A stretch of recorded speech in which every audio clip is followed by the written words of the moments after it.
The new college football playoff rankings are out. We got some hot takes.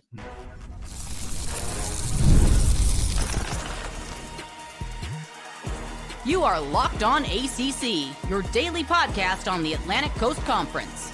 Part of the Locked On Podcast Network, your team every day. Shout out to the everydayers. Thank you so much for making Locked On ACC your first listen and your first watch today. We're available free wherever you get your podcasts. We're free on YouTube. We're part of the Locked On Podcast Network, your team every day. Today's episode is brought to you by FanDuel. You can start the season with a big return on FanDuel because new customers can place a $5 bet, and you'll get started with $150 in bonus bets if you win that first $5 bet. Visit FanDuel.com to get started. He is Kenton Gibbs from Locked On Wolfpack.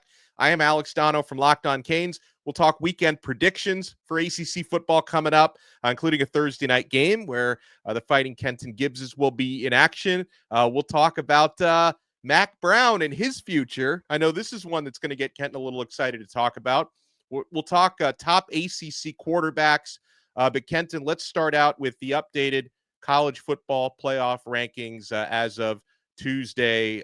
Miami at number 8, SMU 13, Clemson 17. That's your ACC representation. What stands out to you most about the updated CFP spreads? I genuinely don't understand what other conferences are so upset for a multitude of reasons. If anything, the ACC should be the most pissed off conference by a mile. Yeah. If you look at some of these teams and some of their losses and some of their best wins, or whatever the case may be, whatever metric you choose to use, a lot of ACC teams need to be a lot higher. I don't understand how a team that lost to a bottom half of the Mack team in Notre Dame is ranked at number 6. Right. And yet losing to Georgia Tech drops you to 8. I don't understand that. Yeah. Even if the argument is, hey, they're a different team now, they're a better team now, they're so different and Miami looks worse or whatever the case may be, the results on the field are still the results on the field. And then SMU, the SMU disrespect, absolutely insane. And again, this is all I would ask anybody. And I'm very serious about this. If you put SMU at 13 and Notre Dame is at what now, 6? 6. I would ask based on what criteria. Whose loss came earlier, Notre Dame or SMU's? SMU's loss came earlier. Whose loss was to a better team, SMU or Notre Dame? Okay. Who's got the better wins since then, the more quality wins since then, SMU or Notre Dame? SMU. Okay. So I don't understand where we get this idea that, hey, that makes sense. And it's not just about Notre Dame because there are multiple teams in here that I'm like, I don't get it. What more can these teams do? What more can SMU do? What more can Miami do? Yeah. I get it. Everybody says just run the table and you'll be super highly ranked. Well, why does that only apply to some? Why does just run the table and you'll be highly ranked only apply to a few? This is foolishness to me. Well, and I feel like both SMU and BYU of the Big 12 are both getting hosed here because, like, SMU should definitely be ranked higher, but then I also feel like BYU should be a spot in front of SMU, not a spot behind them because, you know, they both have one loss and BYU's win was over SMU. So it's like, hey, I wish we could settle this one on the field. Oh, yeah, we kind of did. As far as Miami, I agree with you. I will say that the College Football Playoff Committee, I feel, has actually been more fair than the AP and the coaches poll because the AP has Miami ranked behind every 2-loss SEC team, right? Where the CFP only has Miami behind one of those, and that's Alabama, whereas they're in front of Ole Miss, Georgia, and Tennessee. The AP poll has Miami behind all of those teams. I'm starting, though, and again, like, you know, Miami probably should be a couple of spots higher. I'm actually going to play a clip from the Commissioner Jim Phillips in a moment because, Kenton, you're always saying we want Commissioner Phillips to be, you know, standing up for his conference. He's done that this week, an audio, a video that came out earlier on today. He's done that. I do think Miami's not in a terrible position, though, Kenton. And obviously coming off a loss to a team that they should have beaten in Georgia Tech. But at least like the Hurricanes have an opportunity, KG, where, if they win their next 3 games, which would include the ACC championship game, if they get there against SMU, Miami's definitely in the playoffs. The same can be said for SMU. If SMU wins the ACC, they're going to be in. I actually think Miami, who moved up a spot from last week, despite the fact they were on the bye, they moved up from number 9 to number 8. I kind of wonder now, obviously Miami cannot afford to gamble with this because when you're in the ACC, you're not going to get favorable treatment. They're going to try to squeeze in as many SEC teams as possible. But since Miami's ranked pretty highly, Kenton, and if Miami wins their next 2 games as they should against Wake Forest and then against Syracuse, they're probably going to end up moving up a couple spots, maybe number 6 before the regular season is done. Do you think it's possible? Because we talk about the whole 1 bid, 2 bid, 0 bid scenarios. Do you think it's possible that if Miami finishes the regular season 11-1 and they lose maybe by a field goal against SMU in the ACC championship game, and it's a really good close game, maybe Miami's ranked highly enough by that point that they could actually survive another loss? I don't think SMU can. If SMU loses in the ACC championship game, it's a wrap for them. Yeah, I agree. I think that's the only outcome where you see 2 is if Miami does not win the ACC. This, again, this is a sham and it's a travesty based on big brand bias. Let's just be very, very real about that. Big conference bias as well. The overlap of those 2 has created something very nasty here. That's just what we're looking at. Dono, can you pull up that top 25 one more time? Because I need to get into something. And here's the part of how I know that this big conference bias is bad. Scroll down to the bottom of it for me. Get me to the 20s or so for me, if you will, please. Just out of curiosity, what have Missouri or Illinois done to justify being ranked here? Yeah, I have no idea. Mizzou, of course, was very highly ranked to start the season. So it's just like they were ranked so highly that they just haven't gotten penalized enough for their 3 losses. But again, and this is what I mean by it's that big conference bias, because these teams have to be propped up in order to prop up the other teams in those conferences. You have to say, well, they beat a ranked Missouri. Well, they beat a ranked Illinois, as opposed to acknowledging both of those teams have objectively been very middling.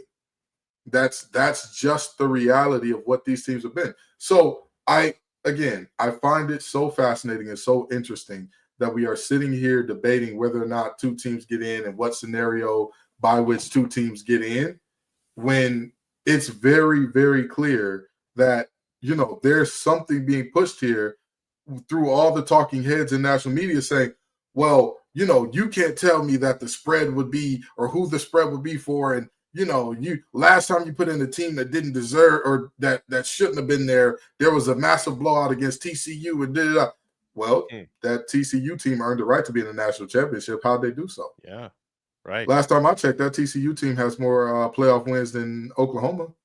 Is that correct or is that incorrect? Okay. Correct. Just making sure. So I look at it and I say to myself, you can say what you want about these rankings and how different teams end up different places. But again, I just want to know by what criteria some of these teams are ranked as highly as they are. Because again, in what world is SMU's loss to a 1-loss team that terrible to where they belong there? In what world is Miami's loss that terrible to where they belong there? If you say Notre Dame is in front of Miami, despite their loss being worse because they lost later than Miami, okay, explain SMU. Right. You can say, well, Notre Dame has you can't say Notre Dame has beaten better teams than SMU since then, because almost every team that Notre Dame has beaten, SMU has beaten. So I would like to know what's the criteria? What's the point? I wish I could answer, but I do want to hear when we come back what ACC Commissioner Jim Phillips had to say about all this, because Kenton, he's pissed, and I like to hear it. I like to hear that fire. I liked when we were watching him at the ACC kickoff media days. he was fired up about the lawsuits and the disrespect to the ACC. He's fired up about the CFP rankings. You want to keep it locked right here, my friends. We're not done yet. We're only getting started on this brand new episode of Locked On ACC. Folks, we're only getting started with Mint Mobile, and I'm so happy we have them aboard the Locked On Podcast Network. I love a great deal as much as the next guy, but I'm not going to crawl through a bed of hot coals just to save a few bucks. It has to be easy. No hoops, no BS. So when Mint Mobile said it was easy to get wireless for $15 a month with the purchase of a 3-month plan, I called them on it. Turns out it really is that easy to get wireless for $15 a month. The longest part of the process was the time I spent on hold waiting to break up with my old provider. To get started, go to mintmobile.com/lockedoncollege. There you'll see that right now, all 3-month plans are only $15 a month, including the unlimited plan. All plans come with high-speed data and unlimited talk and text delivered on the nation's largest 5G network. You can use your own phone with any Mint Mobile plan and bring your phone number along with all your existing contacts. Find out how easy it is to switch to Mint Mobile and get 3 months of premium wireless service for $15 a month. To get this new customer offer on your new 3-month premium wireless plan for just $15 a month, go to mintmobile.com/lockedoncollege. That's mintmobile.com/lockedoncollege. Cut your wireless bill to $15 a month at mintmobile.com/lockedoncollege. $45 upfront payment required. New customers on first 3-month plan only. Speed slower, above 40 gigabytes on unlimited plan. Additional taxes, fees, and restrictions apply. See Mint Mobile for details. Thank you so much for making this episode of Locked On ACC your first listen and your first watch today. All right, so let me pull up these comments from Commissioner Phillips that just came out a little earlier today, Kenton, about the 3 ACC teams. We talked about them. Miami ranked number 8, SMU 13th, Clemson 17th in the college football playoff poll. Here's the commish. Very honestly, I was disappointed. I was disappointed that Miami was 8th. I just think they're a top 6 team, and I don't understand how they get leaped by another Power 4 team that played an FCS game last weekend, and Miami was off. SMU, I think people are not paying attention, and this thing cuts both ways. We heard last year with Florida State that they didn't look like they were the same team without Jordan Travis, and that ultimately cost us and cost Florida State a chance to be in the semifinals and then maybe the finals, right? The college football playoff of 4. And so, listen, that what's done is done. But this year, Kevin Jennings has taken over at SMU, and they have not lost. They were just okay offensively the first 2 games at Nevada, then home against BYU, but they've been letter perfect. And so to be 13th, I just think they're inside the top 12. And finally, Clemson. I think Clemson's a top 15 team. They're one of, I think it's 10 or 11 FBS teams that is undefeated on the road, amongst other things. So at the end of the day, we still have 2 weeks left to play. I made those comments known to the committee members that are watching the ACC. And so, listen, we have to win. And all of this is a moot point about where our ranking is and whether we're in with multiple teams or not. And that's the beauty and fun of the rest of the college football season. But, that was my initial reaction after watching the show last night. So what do you think, Kenton? I mean, I'm happy to hear him speaking up for the ACC, and I thought he made valid points. Probably with Clemson's loss to Louisville being a little bit fresher, that one's kind of a harder one to speak up for. But Clemson has been very good at times this year, and their first loss was to a Georgia team that the committee loves. No matter how many games Georgia loses, the committee will continue to love them. Right. Louisville obviously, unfortunately, didn't help Clemson that. Louisville lost to Stanford after beating Clemson, but Louisville's a very good team this year. So I appreciate him speaking up for Clemson as well. Well, I absolutely appreciate Jim Phillips speaking up for the conference, and I would like to see more fire, but hey, I appreciate it. I appreciate a point blank period. Yeah. Jim Phillips isn't really that showman type of guy, and I appreciate him making a statement at all because he didn't have to, right? He, it was the right thing to do, but he didn't have to. And I'll say this, Dono, you talk about Louisville losing to Stanford. not being a good look and all. Since when do who the people you lose to, since when do who they lose to matter in the thing? Because if that's the case, how do you justify Bama being where they are? Right. They lost And to a Notre team Dame that lost again. to Georgia State. Yeah. How do you justify where Notre Dame is? Lost to a bottom half of the MAC team. Yeah. How do you know what I mean? So you run into that problem. And again, shout out to Jim Phillips for saying something. But there's always more to be said in terms of how this thing is looking and how this thing is working out, because we are looking at a situation where, objectively speaking, there is a bias against the SEC. Against the ACC. There is hey, you all are worse because you all are worse, and that's all there is to it. Because like we talked about before with strength of schedule, how is strength of schedule determined? Oh, it's determined by, hey, this team is beat this team who was ranked in the preseason. Well, what if that team you have ranked in the preseason was wrong? What if you were just wrong? Right. Speaking of the ACC, we saw with Florida State. Sometimes you can be wrong about who you had where in the preseason. Have we not seen that in a major way in the Big Ten? Everybody's talking about Indiana's beating nobody. Well, I find it so interesting. I find it so interesting that the same team that is Tennessee's worst loss can be Texas's key win. Yeah. It got to be Uchiwali or one Mike. It can't be both. You have to pick a side and stay there. So again, it's just a very, very contrived, very kind of circular logic of, well, if you beat this team, then you're a good team. But even if you prove that you're not a good team and you just beat that team, you're still a good team because you beat that team. It doesn't work like that. I want to talk a little bit about ACC quarterbacks, Kenton, because I was watching ACC PM, and Mark Packer was talking with Tom Luganbill, and Tom ranked his top 8 quarterbacks in the ACC. Now, people need to remember, and Cam Ward gets a lot of respect, still not enough respect in my opinion. Like he's been dropping too far down some people's Heisman lists, but people probably don't realize that the ACC has the top 2 passers in the country in terms of yardage. Cam Ward is one. You probably knew that. Kyle McCord is the second. Kyle McCord, yeah. It's crazy. Crazy to think that. And the ACC, I think, has 6 or 7 of the top 20 passers in the country. So they call it the Conference of Quarterbacks for a reason. Do you agree with this ranking that Tom Luganbill put out there? Top 8 ACC quarterbacks. Number 8, he goes with Jacoby Criswell from UNC, who's, he's done a nice job, turning chicken bleep into chicken salad, because, UNC had a quarterback crisis earlier this year. Criswell has not been the problem.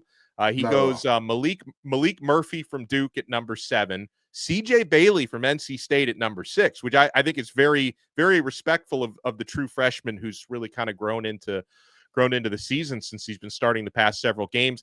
Haynes King at number 5 of Georgia Tech. Kyle McCord of Syracuse at number 4, Cade Klubnik of Clemson at number 3. You kind of go chalk with the standings now is what he did. Kevin Jennings of SMU at number 2, and Cam Ward of Miami at number 1. Is there anything else you would do? I feel like there should maybe be a spot for Fernando Mendoza. Like maybe they think his team's not good enough, but Mendoza has been lighting it up this year. And I don't think Mendoza has not had the support around him that some of these other quarterbacks have had. Nope. He just has not. Your leading receiver, I believe, is still his tight end at this point in the season. You're looking at a situation where the running back that was supposed to be all world has been banged up and in and out of the rotation all year.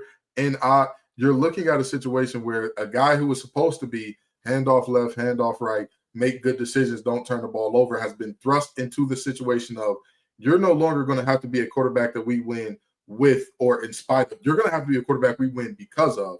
And not to say that they've been doing a ton of winning or he's been playing to a level that's extremely high. I'm not going to say extremely high, but I think it's high enough to be one of the upper half of the conference quarterbacks. Yeah, no, I would agree with you on that. But other than that, I wouldn't change too much. But maybe I don't know, maybe Mendoza over Criswell is probably where I would have gone there. So I would only shake that up just a little bit. Now, but speaking of Jacoby Criswell, did you see the news about his head coach? Mack Brown is going to, in his words, he expects to remain UNC's head coach beyond this season, he said, on an appearance on Sirius XM. I know Kenton's happy as an NC State guy. He says, I love the organization of football. He says, I love fixing things that are broken. I love planning for a game, the strategy that goes into it. But most of the time, I'll get mad at transfer portal. I'll get mad at NIL. I'll get mad about this. I'll be mad at the university. Then I'll go down and eat lunch with the players and say, you know what? This is why I'm here. When I see one with his head down, or he's got some joy because his sister won a contest or won a basketball game, or he lost a girlfriend or flunked a test or dropped the ball on Saturday, that's my purpose, he says. My purpose is to fix him and try to help him get to a better place. So he's been telling his staff and his players he's going to remain coach for another year. Mack Brown, 73 years old, but like also kind of what he was saying there, Kenton, about, you know, really getting frustrated by things like the transfer portal and NIL. That may be the sign it's time to get out, but he looks at all the other reasons as to why he wants to stay in. Knock it off, Dono. Hey, William, don't let him drive you out of there. You hold that. How long are Congress people holding their jobs? You know, you stay there. He should run for Congress. He probably win somewhere. Knock that off. Knock that off. William, it's me and you right now. I'm talking to you, Mac. I'm sorry, I got to call you Mac. I got to put some respect on your name, Mac. Mac, I'm talking to you right now. You stay right there. You fight, and you scrape, and you claw, and you go out Jim Boeheim style, kicking and screaming. Don't you go gently into the night, Mack Brown. All the way from App State to Tech. You're one of the, how many active coaches have won the national championship in this thing as a head coach? There is him, there's Kirby, there's Dabo. Is anybody asking Kirby and Dabo to go? Wow. You know, so you stay in there, Mac. You stay in there until you're good and ready, brother. If you want to be in there till 2035, you know, hey, if you want to coach from beyond the afterlife, Weekend at Bernie style, you stay right there until they make you leave. Great job, Mac. I love it. That's a Mack Brown for UNC head coach, baby. He's got my vote. 20 more years. 20 more years. Yeah, baby. Yeah. Give me more Mack Brown. Oh, man, we got some games coming up this weekend, including a Thursday night affair. NC State trying to get bowl eligibility when they take on Georgia Tech on the road. Full slate of games on Saturday as well. We'll talk about it when we come back. You want to keep it locked right here. We're not done yet on this brand new episode of Locked On ACC. Guys, maybe gift giving isn't your love language. It's not mine. You overthink it. You wind up with something disappointing or nothing at all. We've got the perfect gift for you. Skylight Frame is the touchscreen digital photo frame your whole family will love. Upload thousands of photos with your phone and watch them appear in seconds. Folks, it's so easy to use. Setup takes less than 60 seconds. Add new photos straight from your phone from anywhere. It only takes a tap on your phone to send new photos to a frame across the country. It's the fastest, easiest way to keep loved ones in the loop. They'll feel so much more connected to you. The touchscreen is a game changer. Swipe through photos, tap to see new photos sent, tap the heart button to say thank you to the sender. Satisfaction is guaranteed. We're confident that you'll love Skylight. We offer free 120-day returns, and now a special limited time offer for our listeners. Get $20 off your purchase of Skylight Frame when you go to skylightframe.com/college. That's skylightframe.com/college. Get $20 off your purchase now at skylightframe.com/college. You know, we've been having a great time all season long on FanDuel, America's #1 sportsbook. Get ready to tackle that football action, college and NFL this weekend with FanDuel, because right now, new customers can bet $5 and get $150 in bonus bets if you win. The FanDuel Sportsbook app gives you everything you need to place live bets on the NFL all in one place. So when you get a hunch in the middle of the game, you can check out the latest stats, view live play-by-play, and so much more right on the same page where you place your bets. Just visit FanDuel.com to join today. $150 in bonus bets if you win that first $5 bet. That's FanDuel.com. Never waste a hunch and make every moment more with FanDuel, an official sportsbook partner of the NFL. I love how even during the commercials, I'm still getting texts from Kenton. 20 more years of Mack Brown. 20 more years. Thank you for making Locked On ACC your first listen. For your next listen, make sure you check out our other shows. Kenton and Grayson do an awesome job on Locked On Wolfpack. I host Locked On Canes. Kenton, the Wolfpack have got a Thursday night game on the road at Georgia Tech. Yellow Jackets, they're 8.5-point favorites. Of course, we all saw what they did to my Miami Hurricanes a couple of weeks ago. I'll say this, Kenton. I hope NC State's 61st rated rushing defense is up to the task, because we know how Georgia Tech is going to try to attack NC State's defense. And, Haynes King, he's trying to get that shoulder back to 100%. He's going to run a lot. Aaron Philo may come in to throw passes, but I do have a feeling, though, that NC State is going to be a little bit more prepared for that than Miami was, because even though Miami knew anytime Philo was coming out on the field, it was a throw. They still had no answers for anything. I'm bought back to a coach that's not really similar to Key in terms of personality, but he's similar to him in terms of how his teams play in some ways, in a guy named Brett Bielema. And Coach Bielema would always say, when teams are playing against us, we always hear they're going to have a physical week of practice. They're going to have a physical week of practice. Well, you have been physical for a week. We have been doing physical since before the season started. And I think that will be NC State's undoing in this one. Don't get me wrong. I don't think that that's a team that has quit on the season. I just think that they're not a team that is physical enough, particularly at the linebacker position, which is one of the most important in the 3-3-5 defense, to handle the running game of Haynes King and Jamal Haynes coming at them downhill, no frills. I really don't. And so with that in mind, that's what I look at and kind of say, like, hey, this is not going to go in the Wolfpack's favor here. I'd be glad to be wrong. I'd be super glad to be wrong. I just don't see it in the cards for the Pack.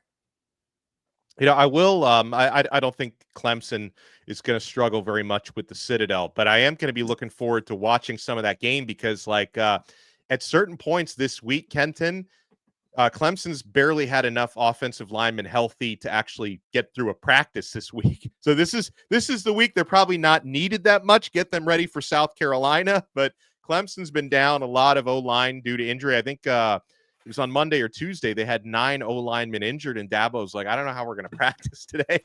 So we'll see. We'll see how that plays out. But I don't even see a line for that game. It's probably Clemson in the 30s favored against the Citadel.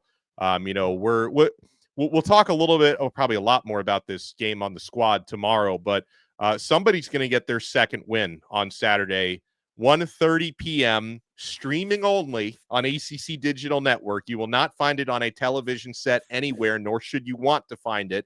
1-9 Florida State against 1-10 Charleston Southern. Now the Seminoles, Kenton, they're favored by 33.5 points.